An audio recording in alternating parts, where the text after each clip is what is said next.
ওং জননীং শারদাং দেবীং রামকৃষ্ণং জগদ্গুরুং পাদপদ্মে তয়ো শ্রিত্বা প্রণমামি মুহুর্মুহু। নমস্কার। প্রেমমূর্তি প্রেমানন্দ এই অনুষ্ঠানে আমরা শ্রীমৎ স্বামী প্রেমানন্দজি মহারাজের পূত পবিত্র প্রেমপূর্ণ জীবন আমাদের মতো করে নিজেদের মতো করে আলোচনা করব এবং সেই জীবন থেকে কি বার্তা আমাদের জন্য আসছে আজকে এই বর্তমান সময়ে সেটি স্পর্শ করবার চেষ্টা করব ঠাকুর মা স্বামীজির কৃপার উপরে ভরসা করে। আমরা রয়েছি প্রাণারাম চ্যানেলের অনুষ্ঠানে, যেখানে সপ্তাহে সোম থেকে শনি এই 6 দিন রাত্রির 8টা থেকে 9টা কথায় কথায় কথামৃত এই অনুষ্ঠান হওয়ার কথা। শুধু এই দুর্যোগ দুর্বিপাকের মধ্যে আপাতত কয়েকটি দিন নেটওয়ার্ক ডাউন থাকার জন্যে অনুষ্ঠানটি যথাসময়ে সম্প্রচারিত হচ্ছে না। আর এই রবিবার দিন, সপ্তাহের 7ম দিনটিতে রবিবার দিনটিতে কি হচ্ছে যে ওই দিনটিতে শ্রীরামকৃষ্ণের একজন পার্ষদের প্রসঙ্গ হচ্ছে। আগে প্রথমবার যেটি হয়েছে সেটি স্বামী অখণ্ডানন্দজি মহারাজকে হয়েছে, আর আজ স্বামী প্রেমানন্দজি মহারাজকে নিয়ে প্রেমমূর্তি প্রেমানন্দ। আমরা এই দুর্যোগের মধ্যে বলছিলাম যে নেটের সমস্যার জন্যে লাইভ সম্প্রচার সাময়িকভাবে বন্ধ রয়েছে, কিন্তু তারপরেই যখন শুরু হবে তখন ওইভাবে করেই হবে যে সোম থেকে শনি কথায় কথায় কথামৃত, আর তারপরে রবিবার শ্রীরামকৃষ্ণের পার্ষদ প্রসঙ্গ। এই 7 দিনই রাত্রির 8টা থেকে 9টা লাইভ অনুষ্ঠান হবে। এইটুকুনি ভূমিকার সঙ্গে আমরা চলে যাব আমাদের অনুষ্ঠানের মধ্যে, চলে যাব ঠাকুর মা স্বামীজির কাছে, চলে যাব শ্রীমৎ স্বামী প্রেমানন্দজি মহারাজের কাছে, যার আগের নাম ছিল বাবুরাম। আমরা মহারাজের জীবন খুব সংক্ষেপে, অতি সংক্ষেপে প্রথমে উল্লেখ করে তাঁর ওই প্রেমপূর্ণ সেবার দিকটিতেই মূলত অবস্থান করবার চেষ্টা করব এবং আমাদের মতো করে আস্বাদন করে ধন্য হওয়ার চেষ্টা করব। বাবুরাম ঘোষ, যার আঁটপুরে জন্ম 1861 সালে, তার মানে স্বামীজির থেকে ওই 2 বছরের মতো বড়। বাবার নাম তারাপদ ঘোষ, মা মাতঙ্গিনী ঘোষ। এদের ঘরে বাবুরামের জন্ম এবং ছোট বয়স থেকে অত্যন্ত মধুর স্বভাবের একটি বালক। এই ছেলে যখন কলকাতায় এসেছে স্কুলে ভর্তি হয়েছে, তাহলে আমরা মাঝখানের সময়টুকুনি শৈশবের বেশি প্রসঙ্গে গেলাম না। মেট্রোপলিটন স্কুলে যখন ভর্তি হয়েছে তখন সেখানে পেয়েছে সেই ছেলে শ্রীযুক্ত মহেন্দ্রনাথ গুপ্ত মহাশয়কে শিক্ষক রূপে, যিনি শ্রীরামকৃষ্ণ ভক্ত পরিমণ্ডলীতে শ্রীম নামে বহু খ্যাত। এই মাস্টারমশাই শ্রীযুক্ত মহেন্দ্রনাথ গুপ্তই বাবুরামকে নিয়ে যান শ্রীরামকৃষ্ণের কাছে। শ্রীরামকৃষ্ণ একে চিহ্নিত করেছিলেন ঈশ্বর কোটি বলে। অল্প যে কয়েকজনকে নিজে তিনি চিহ্নিত করেছিলেন ঈশ্বর কোটি বলে, তাদের মধ্যে অন্যতম স্বামী প্রেমানন্দজি বা তখনকার বাবুরাম। শ্রীরামকৃষ্ণ তার সম্বন্ধে বলতেন, ও আমার দরদি।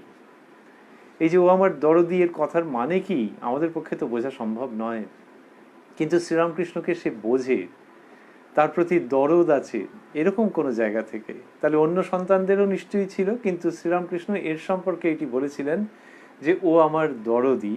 এই কথার পূর্ণ তাৎপর্য আমাদের কাছে হয়তো অধরা থাকবে, আবার সেটিতে মনোনিবেশ করলে আমাদের আনন্দও আছে। আর ওই যে বাবুরামের যে অত্যন্ত পূত পবিত্র স্বভাব, যদিও বয়স কম কিন্তু তার মধ্যেও পবিত্রতা যেন সারা অঙ্গে মাখা, তার সম্পর্কে শ্রীরামকৃষ্ণ বলতেন যে ও নৈকস্য কুলীন, হাড় শুদ্ধ।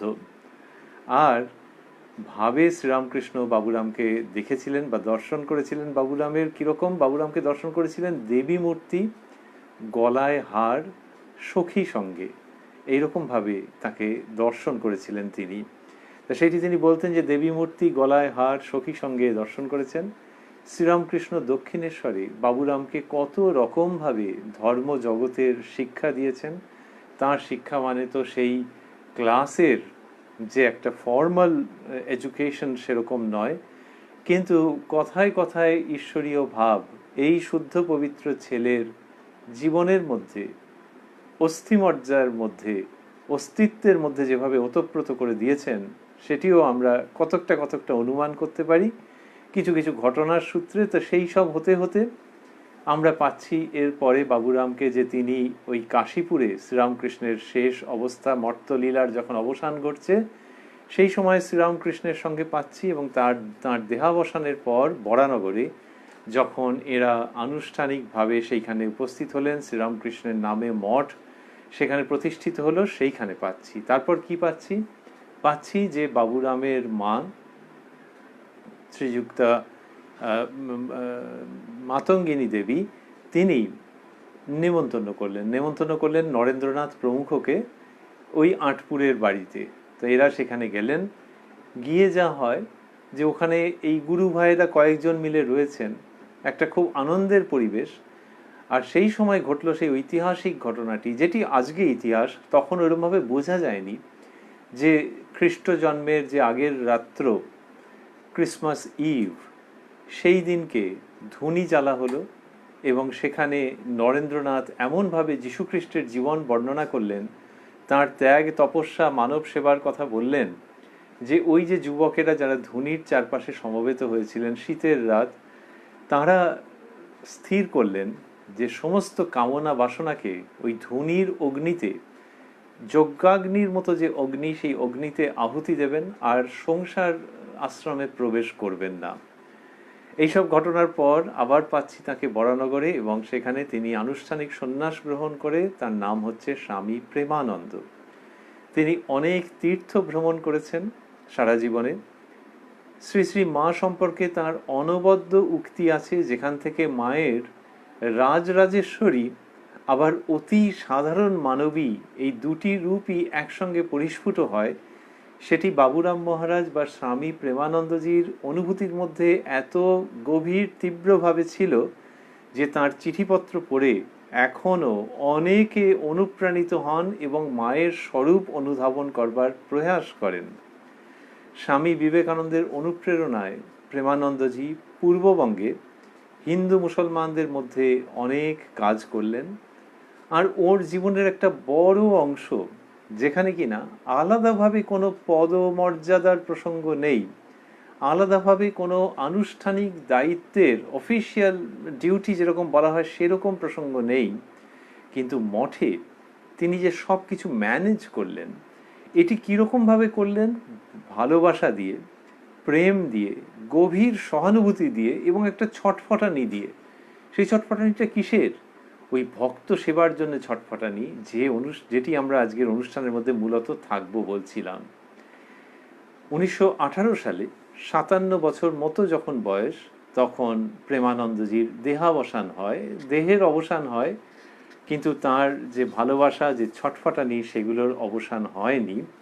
তিনি জীবন্ত রয়েছেন, তার সত্তা আমাদের মধ্যে জীবন্ত রয়েছে, শ্রীরামকৃষ্ণের সন্তান রূপে, ঈশ্বর কোটি রূপে, শ্রীরামকৃষ্ণ শ্রী শ্রী মায়ের শ্রী পাদপদ্মে নিবেদিত প্রাণ রূপে, স্বামী বিবেকানন্দের কার্যের সহায়ক রূপে, এবং অবশ্যই ভক্ত সেবার অনন্য দৃষ্টান্ত রূপে। শ্রীরামকৃষ্ণ তো কত কথা বলেছেন, কত অমৃত বর্ষণ করেছেন। এক একজনের জীবনে এক একটি দিক যেন বিশেষভাবে পরিস্ফুট হয়ে উঠেছে। তৈরি হচ্ছে, তত যেন বুঝতে পারা যাচ্ছে যে এই ব্যাপারটি, এই দিকটি এর জীবনে খুব বেশি করে প্রকাশিত হয়েছে, জীবনের মধ্যে দিয়ে উচ্চারিত হয়েছে। প্রেমানন্দজি বলতেন যে ঠাকুর বলতেন, প্রেমানন্দজি ঠাকুরের কথা বলছেন, যে ঠাকুর বলতেন ভাগবত ভক্ত ভগবান তিন এক। ঠাকুরের এ কথা কথার কথা নয়, মহাসত্য বেদবাক্য। এই যে ভাগবত ভক্ত ভগবান তিন এক, অনেক জায়গায় বলেছেন তিনে এক, একে তিন। এই কথা তো কতজনই শুনেছেন, কিন্তু বাবুরাম মহারাজের ক্ষেত্রে এই যে কথার মধ্যে যে তিনটি শব্দ বিশেষভাবে, সেই তিনটি শব্দের মধ্যে ভাগবত ভক্ত ভগবান যখন আমরা ভাবছি, তার মানে তিনজনেই বা তিনটি সত্তাই এক। তার মধ্যে ডান দিক থেকে যদি নিই ভাগবত ভক্ত ভগবান, ডান দিক থেকে ভগবান, তারপরে হচ্ছে ভক্ত, তারপরে হচ্ছে ভাগবত। তাহলে ভাগবত মানে যেখানে ভগবানের কথা লেখা আছে, তিনি সেই সেই গ্রন্থ, ভক্ত এবং ভগবান এরা অভিন্ন, তিনে এক একে তিন।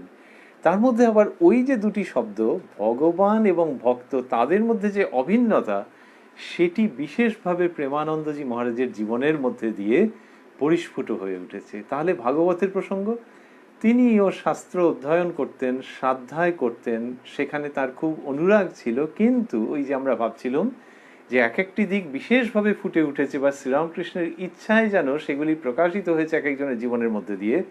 ভাগবত, ভক্ত এবং ভগবান, ভগবান এবং ভক্তের অভিন্নতা, ভগবান এবং ভক্তের একাত্মতা, ভগবান এবং ভক্ত যে সমার্থক, সেটি প্রেমানন্দজি মহারাজের জীবনের মধ্যে দিয়ে বিশেষভাবে আমরা দেখতে পাচ্ছি। সেই প্রেমানন্দজি যিনি বেলুড় মঠে যখন রয়েছেন, তখন দুপুরবেলায় খাওয়া দাওয়ার পর 15-20 মিনিট মতো মাত্র বিশ্রাম নিতেন। একে ঘুম বলা চলে না, ঘুমোলে কেউ অত তাড়াতাড়ি উঠতে পারে? তাহলে একটু সত্যি সত্যি বিশ্রাম নেওয়া, 15-20 মিনিট মতো বিশ্রাম নিতেন, নিয়ে তারপর খবর নিতেন যে ভক্তেরা কে এসছে। তাহলে ওই যে ভক্ত, শ্রীরামকৃষ্ণের যারা ভক্ত আসছেন বেলুড় মঠে, তাদের মধ্যে ঠাকুর শ্রীরামকৃষ্ণকে দেখা, সেই ভক্তের সঙ্গে ভগবানকে তফাৎ না করতে পারার আনন্দ, এইটা প্রেমানন্দজির মধ্যে দিয়ে মূর্ত হয়ে উঠছে। এবং মূর্ত হয়ে উঠছে বলেই তাকে দেখলেই মনে হতো যে ইনি আনন্দ দিয়ে গড়া। ওই ভক্তদের না হলে এরমভাবে কেউ ভালোবাসতে পারে? এই অনুষ্ঠানে আমরা দেখব যে শুধু মানুষের মধ্যে নয়, জীবজন্তুর মধ্যেও প্রেমানন্দজি কি যে দেখেছেন, যে তাদেরকে কিভাবে ভালোবেসেছেন। সেই জন্য প্রেম এই শব্দটি, এই ভাবটি যদি মানুষের মতো দু হাত পা নিয়ে নড়াচড়া করত, জীবন্ত হতো, তাহলে তাকে কিরম দেখতে হতো। প্রেমানন্দজিকে দেখে যেন মনে হয়েছে যে প্রেম নামক যে ভাবটি, বিশুদ্ধ প্রেম, সেটি মূর্ত হয়ে এই দেখো এনার রূপে নড়াচড়া করছে, আমাদের দিকে সস্নেহে তাকিয়ে আছে, কথা বলছে। তাই প্রেম মূর্তি প্রেমানন্দ। দুপুরবেলায় 15-20 মিনিট মতো বিশ্রাম নিয়ে তারপরে খবর নিতেন যে ভক্তেরা কে কীরকম এসছে। আর তখনকার দিনে ভক্তেরা যে একবারে ঠিক সময়েতে এসে হাজির হবে 9টা কি 10টার মধ্যে, এরকম তো সম্ভব ছিল না, ওরকমভাবে নিয়মকানুনও তৈরি করা হয়নি।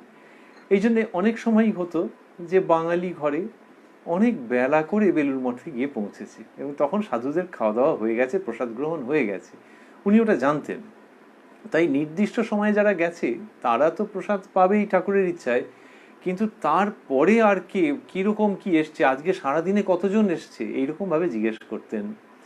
তো সেরকম যখন জিজ্ঞেস করছেন এবং যখন জানতে পারতেন যে না সেরকম বেশি কেউ আসেননি বা এখনো কেউ প্রতীক্ষায় নেই, তখন গঙ্গার দিকে মহারাজ এক একদিন মুখ করে চিৎকার করতেন, ভকত আ যাও, ভকত আ যাও। বাংলা হিন্দি এইসব মিলিয়ে টিলিয়ে ডাকছেন, বলছেন ভকত আ যাও, ভকত আ যাও, মানে ভক্ত এসে যাও, এই জন্য তিনি চিৎকার চেঁচামেচি করছেন, ডাকছেন। এবং যারা দেখেছেন তারা বলছেন যে মাঝে মাঝেই হতো যে ওই দূর থেকে একটা নৌকো আসছে, সে নৌকো আসছে, হয়তো এগেনস্ট দ্য কারেন্ট আসছে, সময় লাগছে, করতে করতে করতে করতে অনেকক্ষণ বাদে এলো, 4 থেকে 3-4 জন ভক্ত নামলেন। আর মহারাজ একবার মহা খুশি যে ভক্ত এসে গেছে, এই চাপাও চাপাও চাপাও, সমস্ত ব্যবস্থা করো।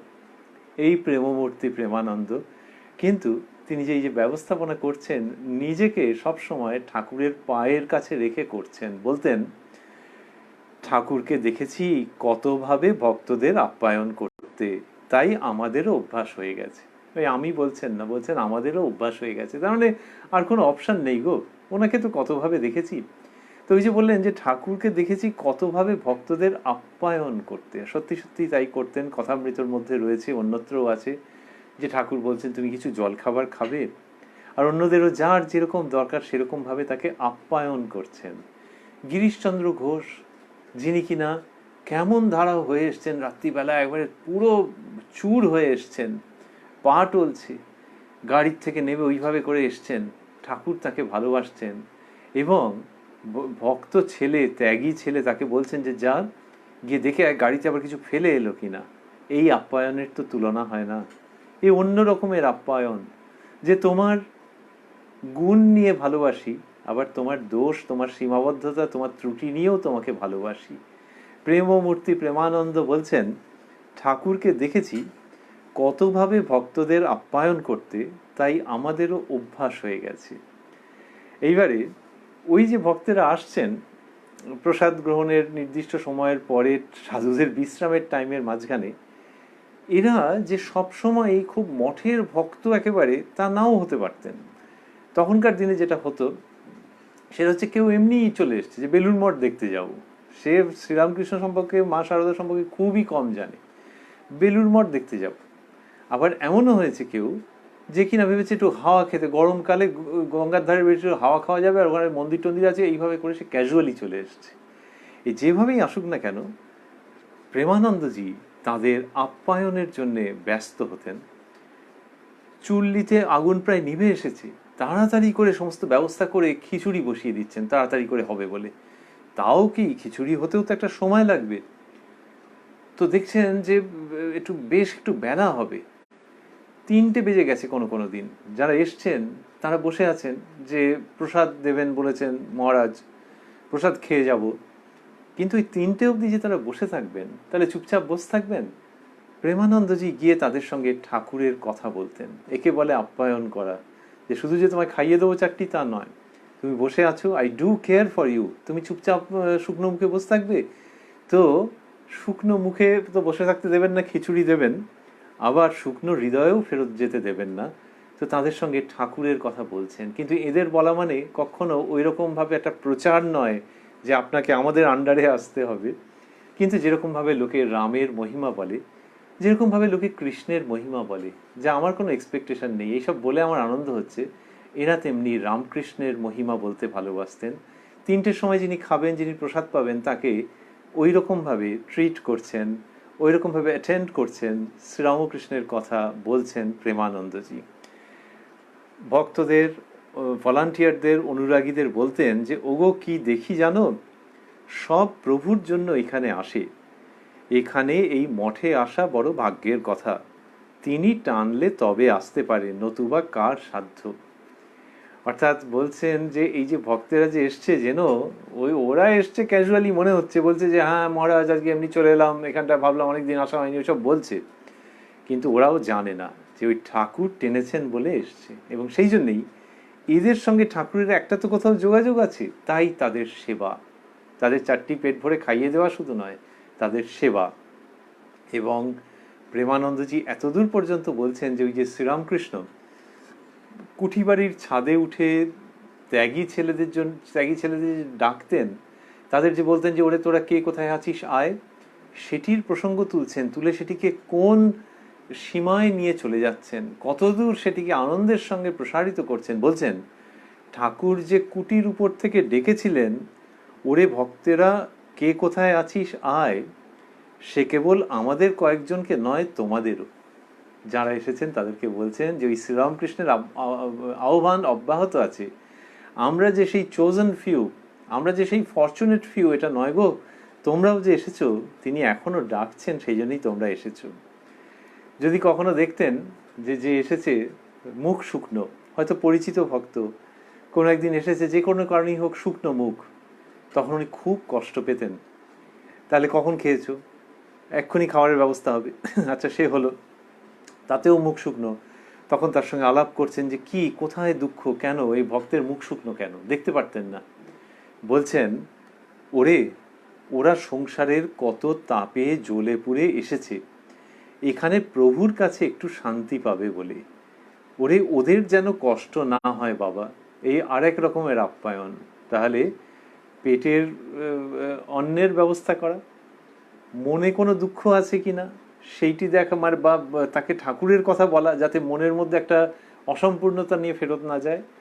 আর যদি মন বিক্ষিপ্ত হয়ে এসে থাকে, তাহলে তাকে আবার শান্তি প্রদান করা। যেমন পায়ে যদি কাদা লেগে থাকে, তাই বলে ওই যাও ওই কলটাতে ধুয়ে এসো, তাহলে ধুয়ে এলে তারও বেশ শান্তি হবে। তেমনি মনের মধ্যে যে কাদামাটি, সেইখানে শান্তি বাড়ি বর্ষণ করছেন প্রেমানন্দজি। আর বলছেন, ওরা সংসারে কত তাপে জ্বলে পুড়ে এসেছে, এখানে প্রভুর কাছে একটু শান্তি পাবে বলে, ওদের যেন কষ্ট না হয় বাবা, দেখিস ভক্ত সুখী হলে প্রভু সুখী হন, ভক্ত কাঁদলে প্রভু কাঁদেন। এই কথা প্রেমানন্দজি যে বলছেন, এটি আমাদের কাছে এক অপূর্ব মানসিকতাকে এনে উপস্থাপিত করছে। এইটিকে এনে উপস্থিত করাচ্ছে আমাদের কাছে যে ভক্তকে ওই দৃষ্টিতে দেখছেন যে তার সেবা করা আমার কর্তব্য, আমি একটা অপশন হিসেবে চুজ করে নিয়েছি তা নয়। I will be failing in my duties যদি তার সেবা না করি, কায় মনোবাক্যে যদি তার সেবা না করি। কেউ কেউ সাধু ব্রহ্মচারীরা একটুখানি অসুবিধা ব্যক্ত করতেন যে মহারাজ এত দেরি করে আসে এরা, কি এরকম ভাব বলতেন, স্বাভাবিক, কারণ সবাইকে তো ওর মধ্যে যুক্ত হতে হতো কোনো না কোনোভাবে। কেউ একটু শুয়ে পড়েছেন, বিশ্রাম নিচ্ছেন, তাকে উঠতে হলো, একে উনুন জ্বালাতে হলো, তাকে হয়তো একটুখানি কুটনো করতে হলো, নানান রকম। তো ঠিক আছে, এগুলো করবো, কিন্তু এত লেট করে আসে। তো প্রেমানন্দজি বলছেন, দেখো গৃহস্থদের অনেক কাজ করতে হয়, সব সময় কি তাদের সময় মতো আসা সম্ভব? আমরা তাদের জন্য কি আর করতে পারি? একটুখানি তাদের সেবা বই তো নয়, তাতে আমাদের হয়তো শারীরিক একটু কষ্ট, ঠাকুরের কৃপায় এখানে তো কিছুর অভাব নেই, আমরা কি তার সন্তানদের সেসব দিয়ে ধন্য হব না? এই ভাব মহারাজ বজায় রেখেছেন, এবং বজায় রেখেছেন একেবারে জীবনের শেষ পর্যন্ত, যে ভক্তদের সেবা করা, তাদের জন্যে সব কিছু করা। যখন তিনি রোগ শয্যায় তখনও ব্যাকুল হতেন, এবং ওই কে কোথায় এলো ভক্ত, কি বৃত্তান্ত, এই সমস্ত জিজ্ঞেস করতেন। কেউ কেউ হয়তো মহারাজকে একটু সাবধান করে দিতেন যে ওই অসুস্থতার সময়, শারীরিক অসুস্থতার সময় যে অতটা আপনি উদ্বিগ্ন হবেন না, এখনকার ভাষায় বলতে গেলে অতটা স্ট্রেস নেবেন না। মহারাজ তার কি সুন্দর মিষ্টি উত্তর দিতেন, বলতেন, এ আমার স্বভাব, ভক্তদের সেবা ও ঈশ্বরের পূজা এক জিনিস। আর একটা অন্য জায়গায় নিয়ে চলে গেলেন যে ভক্তদের সেবা মানে ঈশ্বরের পূজা। তাহলে সেবা, তাহলে ভক্তদের কিছু খাওয়ানো, ভক্তদের কিছু উপকার করা, তাদের মনের কষ্টের কথা শোনা, এটা এক রকম। সেবা বললে আরেক রকম, ওপরের ধাপ। আর বলছেন যে ভক্তদের সেবা ও ঈশ্বরের পূজা এক জিনিস। তার মানে কি শীত, কি গ্রীষ্ম, কি বর্ষা, ওই যারা আসছে তাদের একটুখানি খাওয়ানো মানে, তাদের কাছে একটু ঠাকুরের কথা বলা মানে, তাদের কেন মুখ কালো এটা জিজ্ঞেস করা মানে, সন্ধ্যাবেলায় যে তার আরতি হবে সেই রকম ভাবেই তাঁর পুজো করা, এই ভক্তদের সন্তুষ্টি বিধানের মাধ্যমে। এই সব জীবন সেই জন্যে শেষ হয় না, দেহের অবসান হয়, কিন্তু জীবনগুলো with the passage of time, যত মানুষের জীবন জটিল হয়, যত জীবনে কর্কশতা বাড়ে, যত জীবন থেকে প্রসন্নতা উবে যাওয়ার উপক্রম করে, তত এই সব মহাজীবন মানুষকে নতুনভাবে অনুপ্রাণিত করে যে এখনো সব কিছু শেষ হয়ে যায়নি। এক এক সময় হতো যে ওই দুপুরে খাবারের পর একদিন এরকমও হয়েছে যে ওই মহারাজ একটু প্রতীক্ষা করছেন, তারপর একজন বৃদ্ধ এসে উপস্থিত হয়েছেন। আচ্ছা, বৃদ্ধ এসছেন, আবার তার সঙ্গে নাতি বোধহয় হবে, একবার শিশু সেও এসছে। এইবার বৃদ্ধ এসে এই মিলে ৩-৪ জন নৌকোয় করে এসছেন। এবার তাদের কি খাবার দাওয়া হবে সে তো বোঝা যাচ্ছে, কিন্তু বাচ্চাটার দুধ লাগবে। তো সেই লোক উপস্থিত হয়ে গেছে। যারা শুনছেন তাদের হয়তো মনে পড়বে যে শ্রী শ্রী মা জয়রামবাটিতে এরকম করেছেন। আসলে ওই ঠাকুরের আর মায়ের ভাব তো এদের মধ্যে, প্রেমানন্দজি ওই মায়ের দিকটা খুব পেয়েছিলেন। তো সেগুলো তো আর লেখাজোখা নেই, অতটা লেখাজোখা নেই, কিন্তু ঘটনা হচ্ছে যে মায়ের জীবনের সঙ্গে এগুলো মেলে, যেখানে কিনা দেখতে পাওয়া যাচ্ছে যে প্রেমানন্দজি ব্যস্ত হচ্ছেন যে আচ্ছা ও কি খাবে, তা বলছে যে ও তো মহেশ দুধ খাবে, তা দুধ কোথায় পাওয়া যায়? তখন দেখা যাচ্ছে যে দুধ আর মঠের মধ্যে কোথা থেকে পাওয়া যাবে, এমনিতেই আর্থিক অবস্থা তো তখন অনুমান করাই যায়। তখন দেখা গেল যে ঠাকুরের জন্য দুধ রাখা আছে। এইবার প্রেমানন্দজির যে কাজ সে অভাবনীয়। ঠাকুরের জন্য যে ইয়ারমার্কড আছে যে দুধটুকুনি, সেইখান থেকে কিছুটা আলাদা করে রেখে বাকিটা এই বাচ্চার জন্য নিয়ে আসা হলো, শিশুর জন্য নিয়ে আসা হলো। আচ্ছা, নিয়ে তো আসা হলো এবার কোলের শিশু, খাওয়ানো হবে কি করে? তারা চলে এসেছে, এদের বাচ্চাটার কথা ভাবেনি, ট্যাঁকে করে নিয়ে চলে এসছে প্রেমানন্দজি। এই পুরুষ না নারী বলিতে নারী, শ্রী শ্রী মায়ের সম্পর্কে এইসব কথা আছে, কিন্তু এদের সম্পর্কেও খাটে যে কি ছেলে না মেয়ে, কি বাবা না মা। তিনি ভাবছেন যে বাচ্চাটাকে খাওয়ানো হবে, তো ঝিনুক কোথায়? ওরা নিয়ে আসেনি। তখন ঝিনুক তো আর পাওয়া যাবে না, তার বদলে চায়ের চামচ নিয়ে আসা হলো। সেই চায়ের চামচে করে করে এরা ওই মহারাজের এনে দেওয়া যে দুধ, ঠাকুরের দুধের থেকে ঠাকুরের দুধ আলাদা করে রেখে যেটা আনা হয়েছে, চায়ের চামচে করে করে সেই বাচ্চাকে খাইয়ে দেওয়া হচ্ছে। আর মহারাজ অত্যন্ত আনন্দিত হয়ে সেটি দেখছেন। একে দেখা বলে না, একে দর্শন করা বলে বোধহয়। এই যারা এসেছিলেন, এই যে কজন, এরা যারা প্রত্যক্ষদর্শী তারা বলছেন, এগুলো আমরা জানছি কি করে, যে কোনো না কোনো সাধু ব্রহ্মচারী ভক্ত তারা দেখেছেন, তারাই জানিয়েছেন যে এরা সবাই মঠের ভক্ত ছিলেন না, ওরকমভাবে এসে পড়েছেন। কিন্তু মঠের পরম ভক্ত হলে যেরকম করার কথা প্রেমানন্দজি সেরকমভাবে করছেন, এবং এই ঠাকুরের দুধের মধ্যে থেকে আবার এই বাচ্চার জন্য নিয়ে চলে আসছেন। আমাদের ভাবতে ভালো লাগছে যে চামচে করে যখন সেই শিশুকে দুধ খাওয়ানো হচ্ছে, তখন পঞ্চপ্রদীপে ভগবানের যেরকমভাবে আরতি হয় এবং তাতে যে আনন্দ হয়, এই চামচে করে শিশুর মুখের মধ্যে দুধ ঢেলে দিতে পেরে বা সেই দৃশ্য দেখতে পেরে প্রেমানন্দজির মনে হয় একই রকম বা আরও বেশি আনন্দ হয়েছে। ইনি প্রেম মূর্তি। সেই সময় যারা মহারাজকে দেখেছেন, যদি ক্যাজুয়াল ভক্ত হয়ে থাকে, এমনি এসে গেছে, তাহলেও আমাদের ভাবতে ভালো লাগে যে তারা মুগ্ধ হয়ে গেছেন যে কাকে দেখছি। একটি হাই স্ট্যাচারের ফ্যামিলি, তারা এসে উপস্থিত হয়েছিলেন একবার মঠে। উচ্চপদস্থ এই বুড়ো মানুষটি যে এসছে একেবারে সাধারণ ঘরে, কিন্তু উচ্চপদস্থ একজন এসছেন, এসে মঠে এসে খোঁজ নিচ্ছেন যে আচ্ছা কাছাকাছি হোটেল কোথায় আছে। তখন প্রেমানন্দজি মহারাজ ওটা কানে গেছে, মঠে তো এমনি তখন ভিজিটার কম আসতেন, তো ওটা কানে যেতে তিনি ছুটেছেন। ব্রহ্মচারী মহারাজ একজন তার কাছ থেকে শুনেছেন, শুনে ছুটেছেন, ছুটে বলছে দাঁড়ান দাঁড়ান, এখানে সব হবে, ব্যবস্থা হবে, বলে তাদেরকে আটকেছেন। আর তাদের বিশাল ব্যাপার স্যাপার, তাদেরকে আটকে ঠাকুরের প্রসাদ যেইটুকুনি অবশিষ্ট ছিল সেইটুকুনি দিয়েছেন। এবং তার মধ্যে কি মেনুতে হচ্ছে ভাত, ডাল আর ডেঙো ডাঁটার চচ্চড়ি। এই 3 রকম হচ্ছে মেনুতে আছে। কিন্তু হ্যাঁ, তার সঙ্গে আরো কিছু আছে, প্রেমানন্দের প্রেম। তো ওইটি একটু গরম টরম করে এদের উপযুক্ত করে এদেরকে দেওয়া হলো। এরা খাচ্ছেন, আর মহারাজ দেখে নিয়েছেন যে পরিমাণ ঠিক আছে, যা স্টকে আছে। ওদেরকে বলছেন যে দেখুন এই আছে, ভাত, ডাল আর ডেঙো ডাঁটার চচ্চড়ি আছে, তাই বলে কম খাবেন না, যেন পেট ভরে খাবেন, এই কথা তাদেরকে বলছেন। তারা তো খেয়েছেন ঠাকুরের প্রসাদ, খেয়ে চলে গেছেন। হাই সোসাইটির লোক। অনেক দিন বাদে তারা মঠে এসছেন, তখন প্রেমানন্দজি আর নেই, দেহাবসান হয়েছে তারপরে তারা মঠে এসছেন। এসে এই খবর নিয়েছেন যে ওই বাবুরাম মহারাজ কোথায়। এরা বলেছেন যে তিনি শরীর ত্যাগ করেছেন। এইবার তারা বলছেন জীবনে আমরা এমন ওইখান থেকে এত ডিটেল জানা গেছে, বলছে জীবনে আমরা এমন খাবার এত স্নেহপ্রীতি মাখা খাইনি। আত্মীয় স্বজনের বাড়িতে কত ভালো ভালো জিনিস খেয়েছি, কিন্তু সেসব এর কাছে কিছুই নয়। ওই তখন যারা ছিলেন সাধুরা তাদের কাছে বলছেন, বলে মহারাজের কথা বলছেন খুব বিষণ্ণ চিত্তে, এত অমায়িক ব্যবহার, এমন মাধুর্যময় পুরুষ।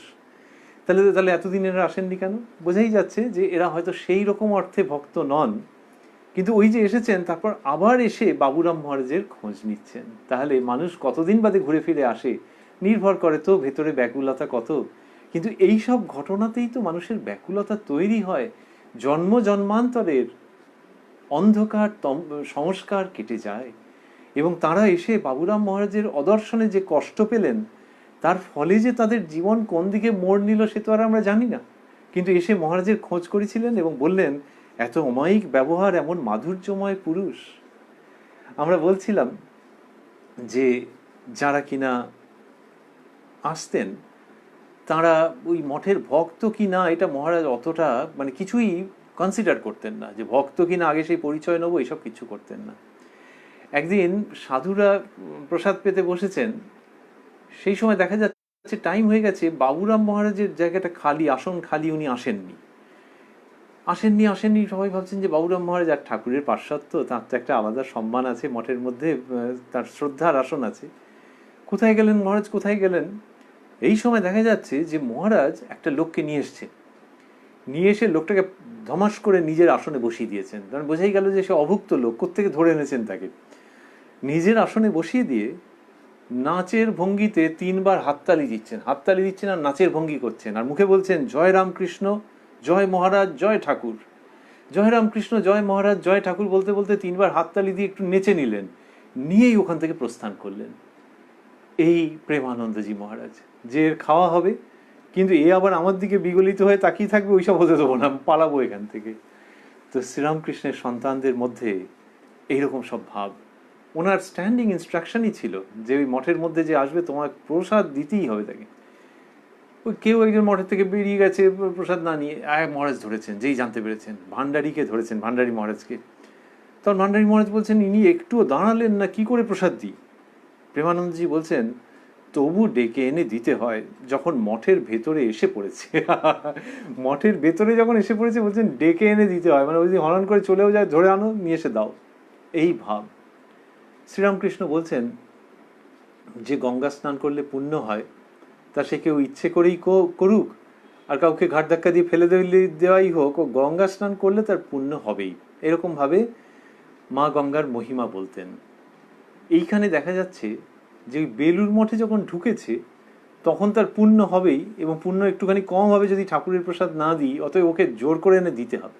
অন্যভাবেও ভাবা যায়, সেটি হচ্ছে যে প্রেমানন্দ মহারাজকে যদি আমরা ভাবি গঙ্গার মতো, বেলুর মঠের পাশেই তো মা গঙ্গা, তো তার সঙ্গে পতিত পাবনী গঙ্গার সঙ্গে এদের খুব একটা তফাৎ করা যায় না। আসলে এরা তো ঠিক রক্ত মাংসের মানুষ নন, ওই রকম দেহ ধারণ করে এসেছেন মানুষের কল্যাণের জন্য। তো প্রেমানন্দজিকে যদি মা গঙ্গার স্বরূপ ভাবি সেই রকম, তাহলে ভাবলে অবাক হতে হয় যে ওই যে ভক্তেরা এসেছে আর মা গঙ্গা যেন অপেক্ষা করছেন যে কখন সেই তার পুত বাড়িতে এরা অবগাহন স্নান করবে, আর লোকগুলো চলে যাচ্ছে, তাদেরকে বলছেন ডেকে ডেকে নিয়ে আয়।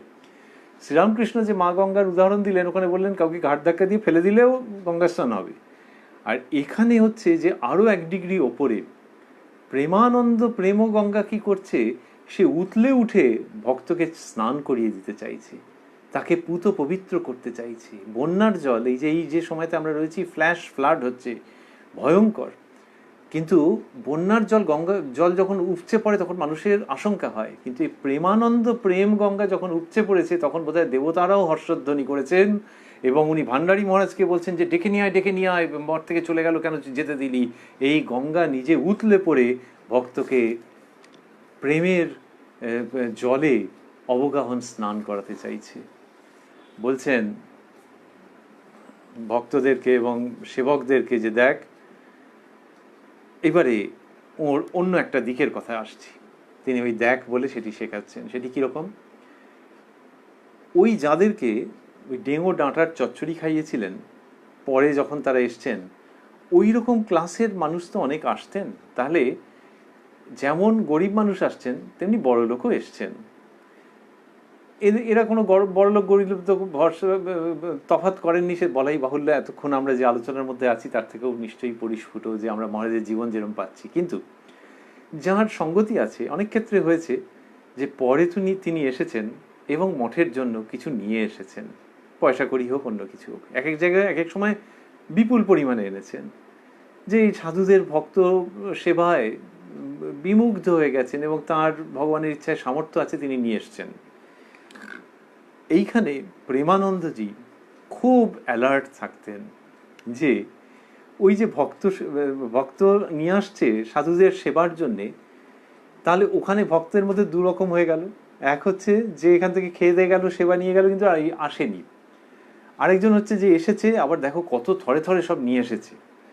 সেইখানটাতে খুব অ্যালার্ট করতেন যে এই রকম 2 রকমটা যেন না হয়। বলছেন যে দেখ, ভক্ত সেবা করলে ঠাকুর তাদের যেমন সেবা নেন, আবার সাধুদেরও সেবা করিয়ে নেন।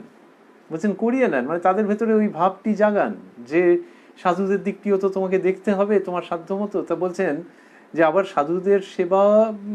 সাধুদেরও সেবা করিয়ে নেন, তোরা কিন্তু নিষ্কাম ভাবে প্রসাদ দিবি। He has come to the point in no time. বললেন তোরা কিন্তু নিষ্কাম ভাবে প্রসাদ দিবি। আমাদের শাস্ত্রে আছে যে কর্মের গহন গতি, কর্ম যে কোন দিকে তোমাকে নিয়ে যাবে তুমি বুঝতে পারবে না। যেমন কিনা গহন অরণ্যের মধ্যে মানুষ যখন ঢুকছে তখন ভাবে আরেকটু ঢুকি, তারপর পথ হারিয়ে ফেললো, আর বেরোতে পারছে না। তেমনি কর্মের মধ্যে যদি ঢুকে যাও তাহলে একটা সময় গিয়ে দেখলে আর কোথায় তুমি কি ছিলে আর কি হয়ে গেছো, আর নিজের জায়গায় ফেরত আসতে পারছো না। তো এই যে প্রসাদ দেওয়া হচ্ছে, আর বাহ অমুক এলো তমুক এলো এবং বেশ টাকা করে নিয়ে এলো, জিনিসপত্র নিয়ে এলো, এই গহন গতি কোথায় যে চলে যাবে ওইখানটাতে এরা মায়ের মতো বাবার মতো আগলে রাখছেন। বলছেন দেখ, ভক্ত সেবা করলে ঠাকুর তাদের কেমন সেবা নেন, আবার সাধুদেরও সেবা করিয়ে নেন, তোরা কিন্তু নিষ্কামভাবে প্রসাদ দিবি, এইটি বলছেন। পাশাপাশি ওই যে ভক্তেরা আসছেন সাধুর সেবা করতে, এইটা প্রেমানন্দজির যে না বাবা আমি তোমাদের সেবা করবো, আর তুমি এসে আবার আমাকে কি সেবা, ওই সব ছাড়ো, এই হচ্ছে তাঁর ভাব। যে ভক্তকে তিনি হার্ট করছেন না, অফেন্ড করছেন না, যে কিনা মহারাজকে প্রণাম করতে চাইছে বা সামান্য কিছু প্রণামী দিতে চাইছে তাকে অফেন্ড করছেন না, কিন্তু ভেতরের দিক থেকে একদম জাগ্রত হয়ে আছেন। বলছেন অন্যদের যারা বয়সে কম তাদের শিক্ষার জন্য বলছেন, ভক্তদের শুধু পায়ের ধুলো দিয়ে কি নিজের পরকালটা খাবো? কে বলছেন? তিনি বলছেন যাকে শ্রীরামকৃষ্ণ স্বয়ং চিহ্নিত করেছেন ঈশ্বর কোটি বলে। তিনি আবার পরকালের চিন্তা কি করবেন? কিন্তু লোকশিক্ষার জন্যে, সন্ন্যাসের আদর্শ নতুন করে সংস্থাপনের জন্য বলছেন ভক্তদের শুধু পায়ের ধুলো দিয়ে কি নিজের পরকালটা খাবো?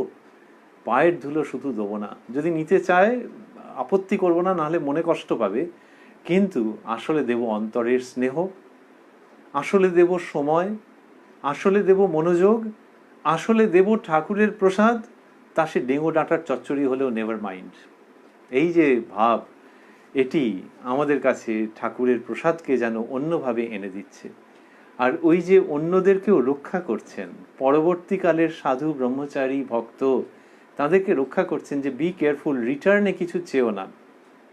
কাশী অদ্বৈত আশ্রমের যিনি প্রধান চন্দ্র মহারাজ, তাকে প্রেমানন্দজি বলছেন, দেখ চন্দুরে, সাধুর থলে দুমুখ হবে, তুমি বেটা যে দেবে থবে তাকে যত্ন করবে, আর যে দেবে না তাকে দেখবে না, তা হবে না, এরকম ভাবে বলছেন।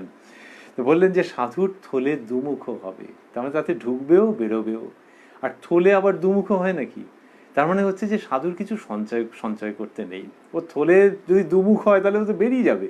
তো সাধু অপচয় করবেন না, নষ্ট করবেন না, কিন্তু তেমনি সঞ্চয়ও করবেন না। ওই নিচ্ছেন যেমন তেমনি ও দান করবার জন্য তিনি সদা প্রস্তুত, এবং সেই দান মানে সেবা, সেবা মানে ঠাকুরের পুজো, এবং ঠাকুরের পুজো মানে এছাড়া কোনো অপশান নেই, তার যেন কোনো রকমভাবে ব্যত্যয় না হয়। তা বললেন দেখ চন্দুরে, সাধুর থলে দুমুখ হবে, এই সব বলে সাবধান করে দিচ্ছেন। সাধুরা এক এক সময় ওই বুঝতে ভুল করতেন এবং খুব গজগজ করতেন এক এক সময়তে, যে বাবারে কত রকম মহারাজ করছেন, কিন্তু তাঁরাই পরবর্তীকালে কতজন লিখে গেছেন যে তখন বুঝতুম না, আমাদের বয়স কম, একটু এরকম বলতাম যে অস্বস্তি প্রকাশ করতাম, কিন্তু মহারাজকে দেখেছি এইটা করতে এইটা করতে এইটা করতে, তাঁরা লিখে গেছেন বলে আমরা জানতে পারছি। যেমন মাদ্রাজি ভক্ত এসছেন, মঠের দোতলার বারান্দায় তিনি ঘুমোবেন সেই ব্যবস্থা করে দেওয়া হয়েছে, এবং সেখানে মশারি টাঙিয়ে দিয়েছেন মহারাজ। আবার মশারি টাঙিয়েও খেয়াল রেখেছেন যে তার গরম করছে কিনা, দরকার মতো ওখানে গিয়ে হাওয়া করার ব্যবস্থা করছেন সেই ভক্তদের, যাতে কোনো কষ্ট না হয়।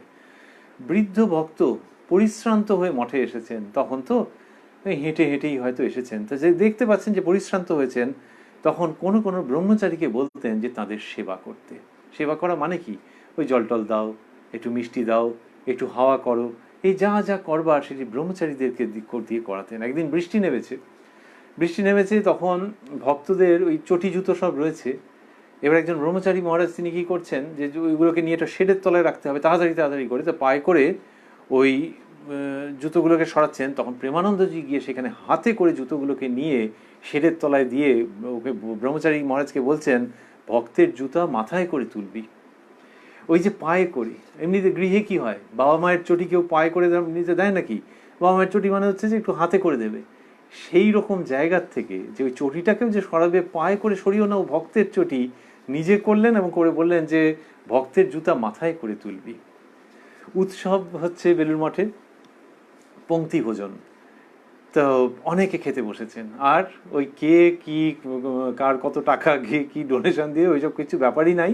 বেলুড় মঠের যেটি আদর্শ, বা কে কত বড় লোক, ওই যে যেমন আসছে সব একসঙ্গে বসিয়ে দাও, দল বেঁধে যারা এসছে তাদেরকে একসঙ্গে বসাও।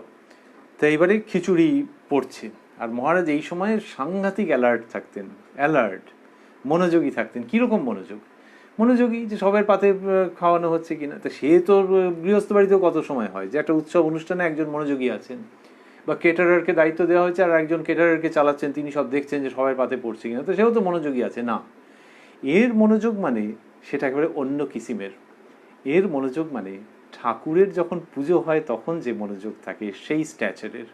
ঠাকুরের যখন পুজো হচ্ছে, যারাই বেলুড় মঠের পুজো দেখেছেন, অন্যান্য মঠ আশ্রম মন্দির যেখানে নিষ্ঠা করে পুজো হয়, তারা জানেন যে একেবারে সময়ের মধ্যে বাঁধা থাকবে, ঠিক যেটির পরে যেটি সেই রকমটি হবে, কোথাও একটা ছোট্ট পাতাও এদিকের জায়গায় ওদিক হবে না, সমস্তটা একটা নিয়মের মধ্যে দিয়ে চলবে। সেখানে যদি ব্যতিক্রম হয়ে যায়, বড় লজ্জার কথা, বড় পরিতাপের বিষয়। যখন হোলসেল খিচুড়ি বিতরণ হচ্ছে একবারে বিরাট পঙ্গতের মধ্যে, তখনও কিন্তু ওই সন্ধ্যারতির সময়ের যে অ্যালার্টনেস, সেইটাকে মহারাজ জাগ্রত রেখেছেন। দেখছেন এক জায়গার থেকে কিছু লোক খিচুড়ি করে চিৎকার করছে একটা পয়েন্ট থেকে, আর সেখানটাতে ঠিক পড়ছে না মনে হচ্ছে। যিনি পরিবেশন করছিলেন তার কাছে তাড়াতাড়ি ছুটে গেছেন, গিয়ে বলছেন, তুমি কি আর কখনো পরিবেশন করনি? তখন তিনি বলছেন, আমি বারবার দিচ্ছি, তবু কুলাচ্ছে না, এরা দাও দাও বলে শুধু গোল করছে। ইন দ্য মিন টাইম মহারাজ দেখে নিয়েছেন যে খুব গরিব মানুষ, তারা সত্যি দাও দাও করছে, আর এ আর ইচ্ছে করে যাচ্ছে না। একে দোষ দেওয়া যায় না, ভাবছে যে ওই যত দেবো তত চাইছে, আর এদিকে যদি কুলোতে না পারা যায়। কিন্তু প্রেমানন্দজি ইন্টারফেয়ার করছেন, তাই জন্যই তাকে নিয়ে আলোচনা হয়, তাই জন্যই তাকে নিয়ে লোকে ভাবে, তাই জন্যই তার কথা ভাবলে লোকের চোখে জল আসে। তিনি ওই যিনি পরিবেশন করছিলেন তাকে বলছেন, আবারও কোনো সংস্কৃত স্তব স্তুতি কিছু বলছেন না, কিন্তু ওই আরতির অ্যালার্টনেস বজায় আছে। বলছেন, আমাদের পেটের ওজনে কি এদের পেটের ওজন করা যায়? জানি না জীবনে কদিন এরা পেট ভরে খেতে পায়, এদের পেটে যে দিনরাত আগুন জ্বলছে। যাও যাও, বালতিটা এদের এক এক পাতে ঢেলে ঢেলে দাও, বালতিটা এদের এক এক পাতে ঢেলে দাও, ঠাকুরের প্রসাদ পেট ভরে খেয়ে নিক। এই বলতে বলতে ওনার গলা শুকিয়ে গেল, কেঁদে ফেললেন এবং তাড়াতাড়ি ওই জায়গা থেকে চলে গেলেন। কিন্তু এইভাবে নজর রাখছেন, এবং উনি ওটা বলা মানে সঙ্গে সঙ্গে আদেশ। তো তাকে ওই রকম কথা বলছেন যে জানি না জীবনে কদিন এরা পেট ভরে খেতে পায়। তাহলে যে এসছে এবং যে খাচ্ছে, তার বাবা কি মা যদি জীবিত থাকেন, বাড়িতে যদি থাকেন, যদি জীবিত নাও থাকেন, তাহলে ওপর থেকে যদি দেখেন, আর যদি দেখেন যে তার ওই সন্তান খেতে বসে খিচুড়ি দাও বলে চিৎকার করছে, কিন্তু ওরা দিচ্ছে না, তাহলে তার যে কষ্ট হবে তার থেকেও বাবুরাম মহারাজের কষ্ট বেশি বলে মনে হয়, যিনি কিনা এইভাবে করে ইন্টারফেয়ার করছেন এবং যাকে বকছেন। ওই আমরা বলছি যে এইরকম মানুষদের জীবনের তাদের লেখনী সূত্রেই আমরা এগুলো জানতে পারছি। বাবুরাম মহারাজ তো আত্মজীবনী লিখে যাননি, তো যাকে বলছেন তাঁরও জীবনে কত বড় শিক্ষা হচ্ছে যে ভাগ্যিস মহারাজ বকেছিলেন, তাই এই দিকটাতে চোখ খুলে গেল। একটি গানে আছে, সেথায় আছেন জননী দিবস রজনী পথপানে চেয়ে কেবল। এটি প্রেমানন্দজির জীবনের সঙ্গে খুব মেলে, যে ওই বেলুড় মঠে একজন আছেন, পুরুষ মানুষ আর কি, দেখলে মনে হয় পোশাক আশাকেও তাই, কিন্তু একটু ভুল করবে যদি শুধু পুরুষ মানুষ হিসেবেই ভেবে থাকো।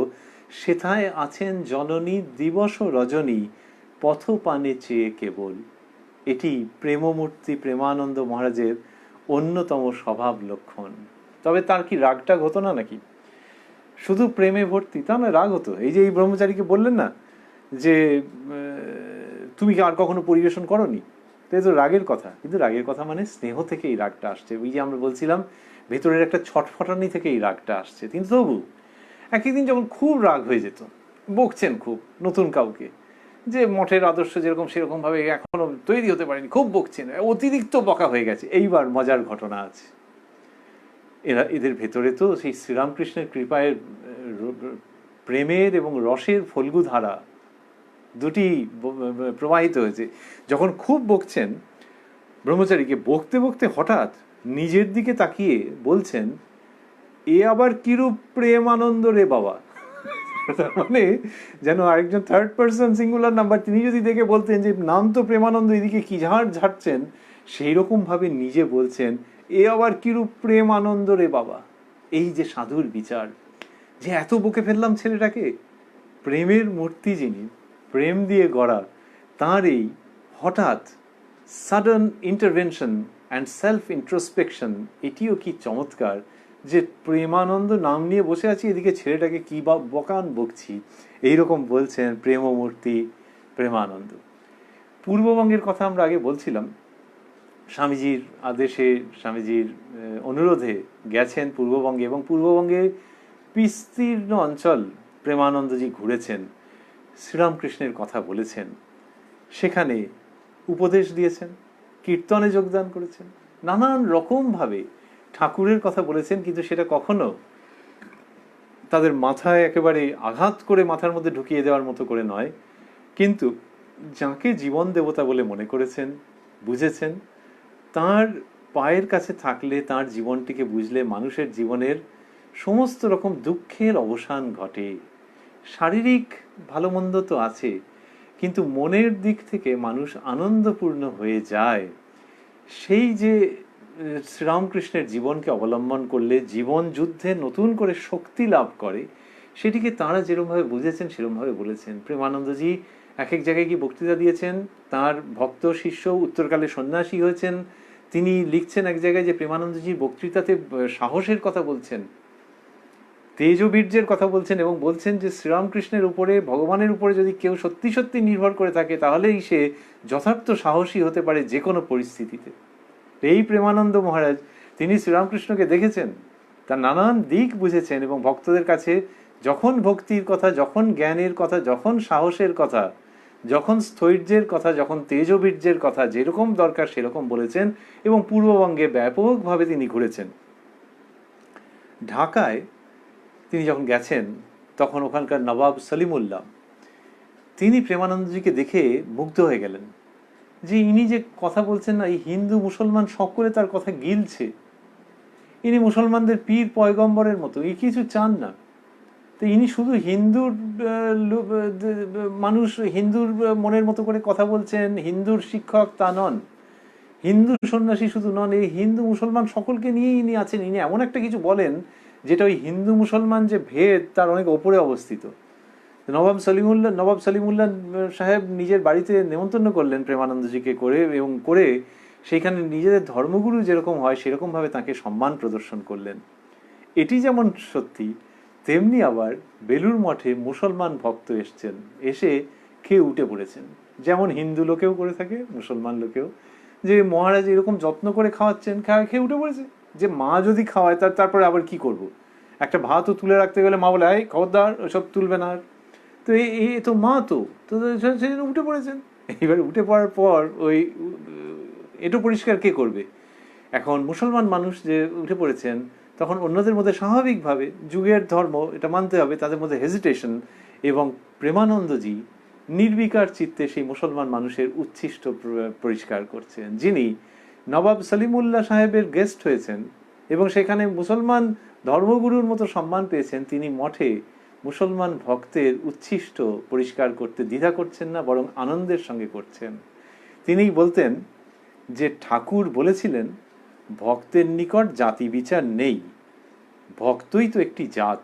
এই যে শ্রীরামকৃষ্ণের ভাব, এটি প্রেমানন্দজিকে ভীষণভাবে প্রভাবিত করেছিল, যে ভক্তের নিকট জাতি বিচার নাই, ভক্তই তো একটি জাত। ভক্তের নিকট জাতি বিচার নাই মানে ওই ভক্তদের মধ্যে, ভক্তদের নিজেদের মধ্যেও থাকবে না, আর তুমিও যখন ভক্তের সঙ্গে ডিল করছো তখনও ওই জাতি বিচার করবে না। কেন না, ভক্তই তো একটি জাত, আর ডিফারেন্ট ক্লাস বাই ইটসেলফ, সেজন্য জাতি বিচার করতে নেই।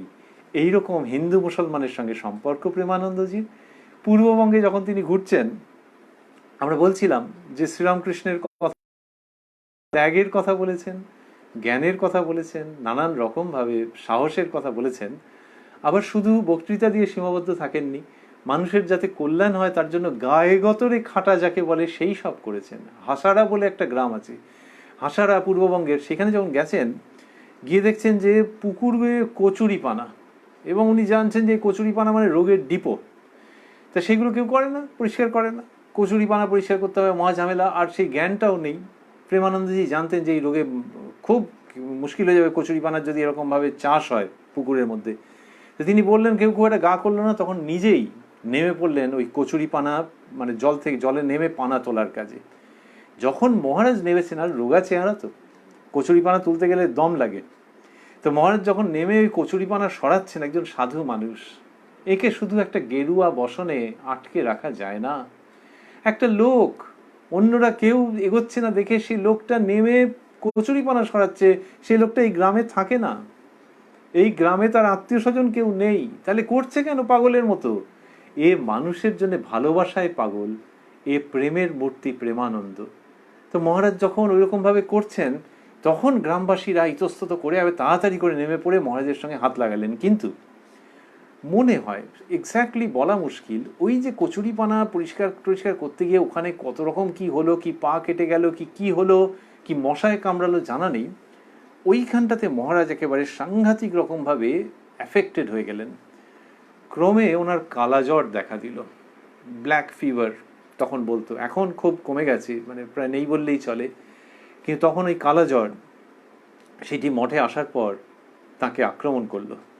ডাক্তাররা কিছু ঠিক করতে পারলেন না যে কি করা দরকার, এবং তখন বললেন যে বায়ু পরিবর্তনের জন্য দেওঘর, বৈদ্যনাথ ধামে পাঠিয়ে দিতে হয়। তো তিনি দেওঘরে গেলেন। দেওঘরে গিয়ে একটু শরীরটা ভালো হচ্ছিল, হতে না হতে ইনফ্লুয়েঞ্জা হয়ে গেল। সাংঘাতিক কাণ্ড। ইনফ্লুয়েঞ্জা হতে দেখা গেল যে আর কোনো বায়ু পরিবর্তন করে তো লাভ হলো না, বরং কলকাতায় গেলে যদি চিকিৎসা হয় তখন আবার কলকাতায় ব্যাক করিয়ে নিয়ে আসা হলো মহারাজকে, কিন্তু প্রতিকার হলো না। এবং এই ইনফ্লুয়েঞ্জাতেই একরকম আরও বাড়াবাড়ি হয়ে তিনি ওই 57 বছর মতো বয়সে চলে গেলেন। আমরা এই প্রসঙ্গের মধ্যে আরও থাকবো, তার জীবনে আরও থাকবো।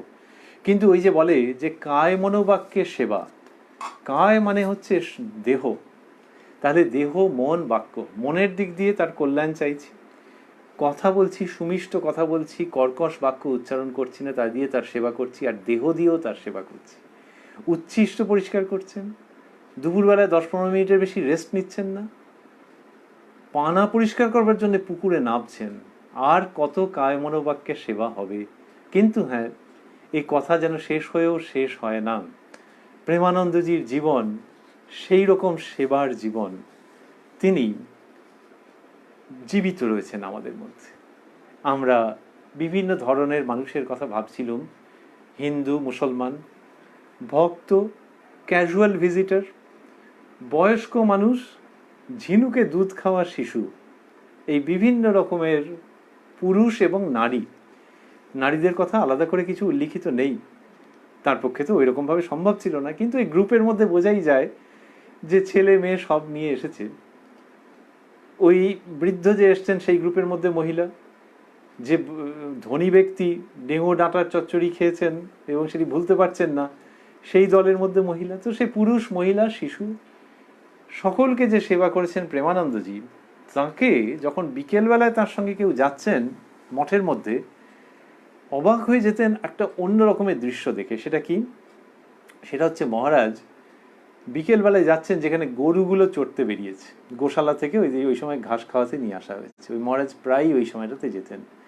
আমরা আবারও ভাবছি এটা শুধু স্বামী প্রেমানন্দজির জীবনেই যে দেখা যাচ্ছে তা নয়, ঠাকুরের সন্তানদের মধ্যে কত কত দেখা গেছে।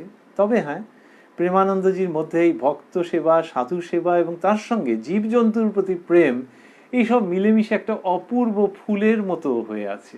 নানান রকমের ফুল হয়তো, তো এই প্রেমানন্দের প্রেম পুষ্প এটি অসাধারণ। বিকেলবেলায় মহারাজ যখন যাচ্ছেন, গিয়ে দেখছেন যে গরুগুলো সব ঘাস টাস খাচ্ছে, ওই সময় করেই গেছেন।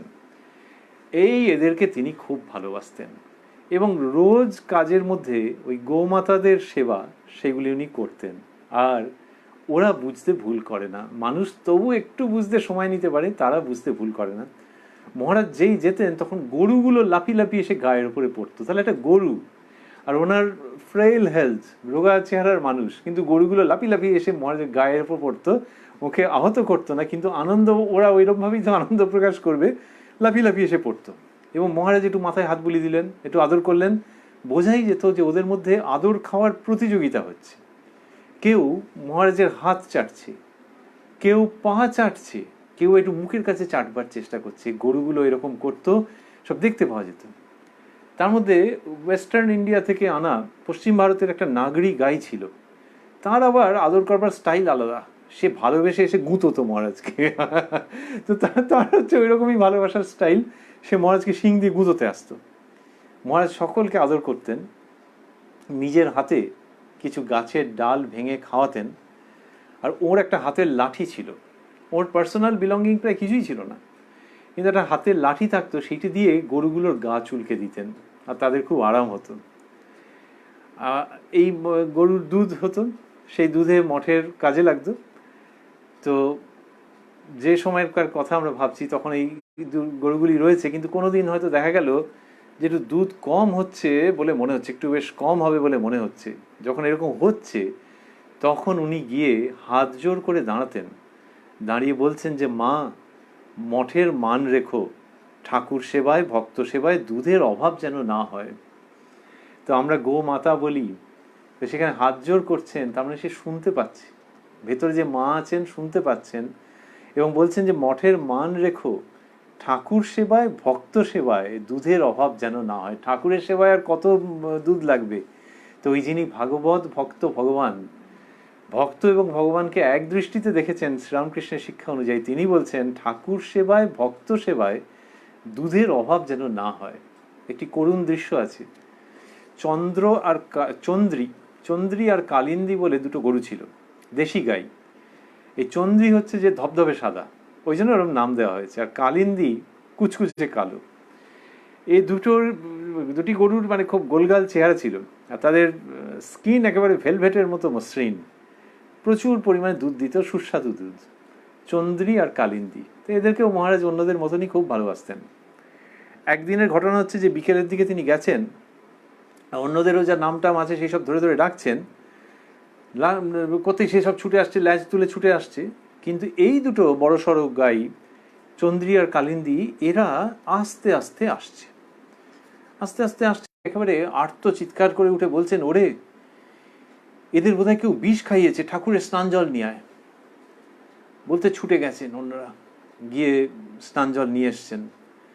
কিন্তু তখন ভেটেরিনারি ডাক্তারও নেই, কিছুও নেই, এবং মহারাজ বুঝে নিয়েছেন যে আর কিচ্ছু করবার নেই। কিন্তু এই শেষ সময়ে যখন দেহ চলে যাচ্ছে, তখন ওই পতিত পাবন রামকৃষ্ণের স্নান জল এদের খাইয়ে দিতে হবে। তো তাদেরকে স্নান জল খাইয়েছেন, কষ্ট করে খাইয়েছেন, গিলতে পারছে না। দেখতে দেখতে শুয়ে পড়েছে তারা। শুয়ে পড়তে মহারাজের কেঁদে একেবারে সাংঘাতিক অবস্থা। কেঁদে একবার এর মাথা কোলে নেন, একটা গরুর মাথা বড় তো, একবার এর মাথা কোলে নিচ্ছেন, একবার ওর মাথা কোলে নিচ্ছেন, আর বলছেন কি করব মা, কি করব, এইরকম ভাবে অস্থির হয়ে আছেন। এবং রাফলি ঘন্টাখানেকের মধ্যে, তখনও ঠাকুরের আরতি শুরু হয়নি, দে পাস্ট অ্যাওয়ে। এবং মহারাজ একেবারে মানে শোকাচ্ছন্ন হয়ে গেলেন। পরে তাঁর নির্দেশে মঠের জমির মধ্যেই এদেরকে সমাহিত করা হলো। আমরা বলছিলাম মহারাজের ব্যক্তি জীবনের কথা। প্রেমমূর্তি প্রেমানন্দের ব্যক্তি জীবনের প্রসঙ্গ না স্মরণ করলে প্রসঙ্গ মানে পুরো ঘটনাটি, পুরো আলেখ্যটি অসম্পূর্ণ থেকে যায়। আমরা বলছিলাম যে একটা লাঠি থাকতো তার, আর কি থাকতো?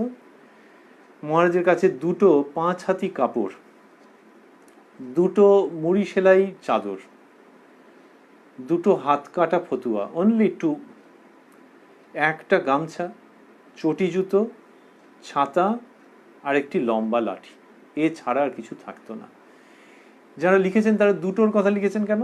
দুটোর কথা লিখেছেন মানে, এক হচ্ছে যারা ওই দুটো ছাড়া দেখেননি মহারাজের ঘরে, আরেক হচ্ছে বোঝাই যায় যে 2 কে 3 হতে তিনি দিতেন না। ওই শ্রীরামকৃষ্ণকে দেখেছেন তো, যে ঠিক যতটুকুনি লাগবে ততটুকুনি। সুতরাং কেউ এসে দিয়ে যাবে আর সেটা থাকবে স্টকে, একদমই নয়। দুটো কাপড়, দুটো চাদর, দুটো হাত কাটা ফতুয়া, একটা গামছা।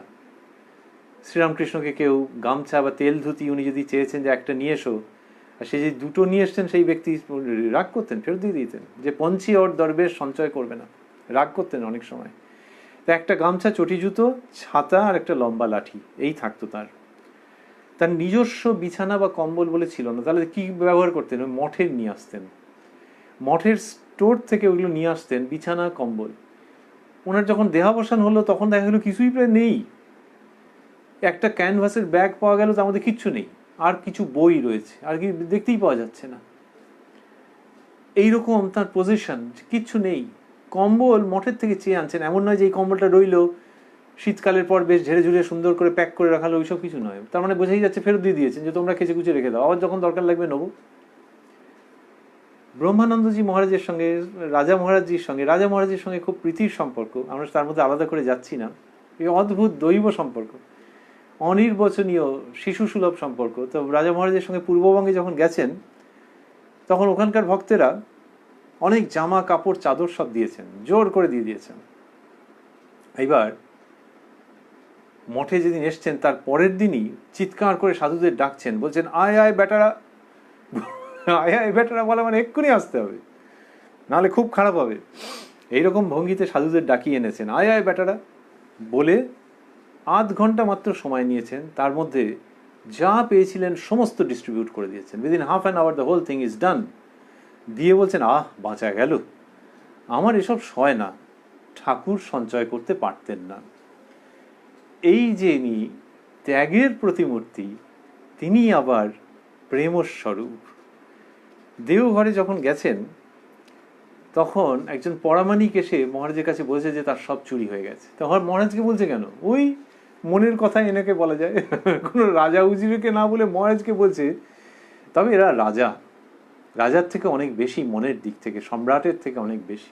তো যাই হোক, সেই পরামানিক এসে বলছেন যে সর্বস্ব চুরি হয়ে গেছে, মহারাজের কাছে বলেছে। মহারাজ তখন তাকে একটি টাকা দিয়েছেন, আর আশেপাশে কেউ নেই, তখন মহারাজের কাছে বলেছে গোপনে।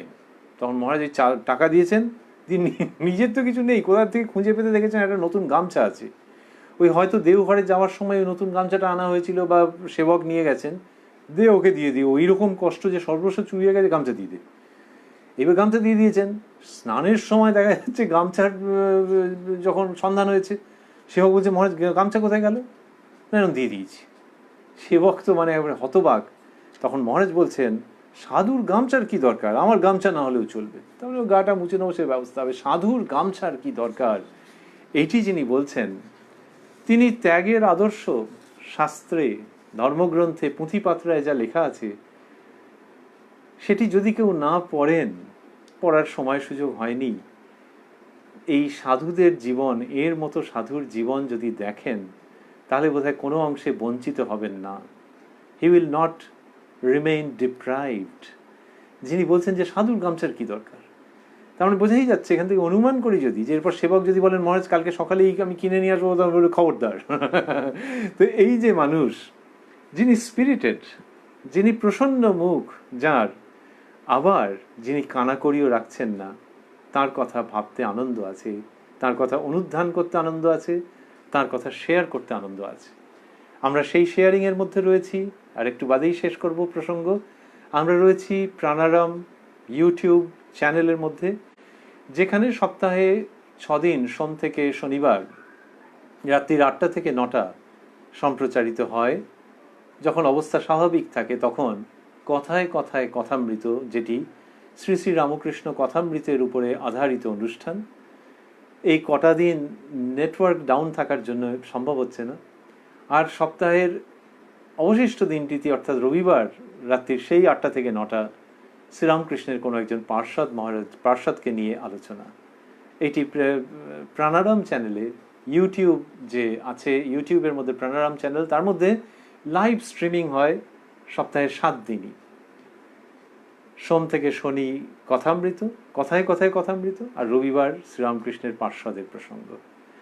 আমরা বলছিলাম যে নিজের নতুন গামছা দিয়ে দিয়েছেন ত্যাগের প্রতিমূর্তি স্বামী প্রেমানন্দজি। তাহলে কি চান তিনি? তিনি কিছু চান না, নাথিং ইন রিটার্ন।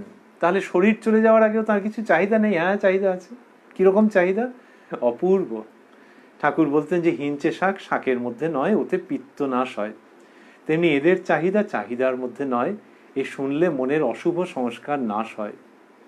দেহত্যাগের 2-3 দিন আগে মঠের একজন সেবককে, তাকে প্রেমানন্দজি হয়তো উপযুক্ত বুঝেছেন, তাকে ডেকে পাঠিয়ে খুব আকুল কণ্ঠে বলছেন, তখন গলার স্বরও কমে এসছে, তুমি একটি কাজ করতে পারো? তখন তিনি বলছেন, বলুন কি করতে হবে? মহারাজ বলছেন, ভক্তদের সেবা করতে পারবে? তখন তিনি বলছেন, মহারাজকে দেখেছেন তো? বলছেন, খুব পারবো। তার মানে খুব অনুপ্রাণিত, যা হা হা। দেহত্যাগের আগে উনি এইটাই আমাকে বলছেন, গা হাত পা টিপে দাও এটা বলছেন না, বাজারে গিয়ে একটা ওষুধ কিনে নিয়ে এসো সেসব বলছেন না, এই আকুল কণ্ঠে বলছেন যে ভক্তদের সেবা করতে পারবে। তো তিনি রেসপন্ড করেছেন যে খুব পারবো। তখন মহারাজও আবেগের সঙ্গে বলছেন, এটা কিন্তু ভুলো না, ওই 57 বছর বয়সে যিনি চলে যাচ্ছেন, জগৎ জীবন সন্ন্যাসী, তার কাছ থেকে তার ওইটা প্রত্যাশা যে ভক্তদের সেবা যেন অব্যাহত থাকে।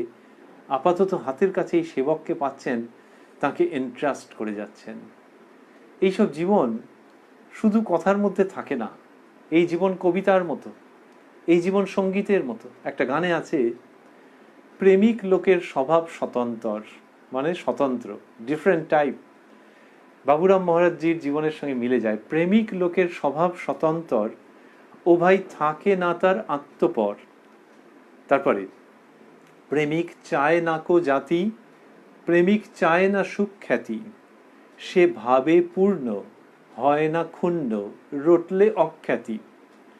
আবার 14 ভুবন ধ্বংস হলে আসমানেতে বানায় ঘর, প্রেমিক লোকের স্বভাব স্বতন্ত্র, ও ভাই থাকে না তার আত্মপর। প্রেমিক লোকের স্বভাব স্বতন্ত্র, এই প্রেমানন্দজি মহারাজ। 14 ভুবন ধ্বংস হলে আসমানেতে বানায় ঘর।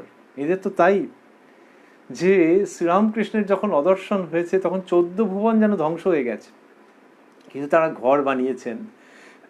আসমানেতে বানায় ঘর, তার মানে যেখানে হওয়ার কথা নয় সেখানেও সে ঘর বানায়। এই প্রেমিক লোকের স্বভাব স্বতন্ত্র, তুমি বুঝতে পারবে না, ওকে তুমি পরাস্ত করতে পারবে না। আসমানেতে ঘর বানায় মানে নিজের স্বাচ্ছন্দ্যের জন্য নয়, কিন্তু জগৎকে উজাড় করে যা দেওয়ার আছে তার জন্যে এই আসমানেতে ঘর বানায়, সেটাকে অবলম্বন করে ওটা করে। এরা বরানগরে বানিয়েছিলেন। লোকে বলেছিল যে ভূতের বাড়ি, ওখানে কেউ থাকে নাকি? আর সেই ইঁদুর টিঁদুরে মিলে এমন মাটি সেখানে সব করেছে, মাটি তুলেছে, সে কোমর অব্দি প্রায় মাটি ছিল, সেই সব সরিয়ে তারা ওই বাড়িতে ঢুকেছেন। আসমানেতে বানায় ঘর।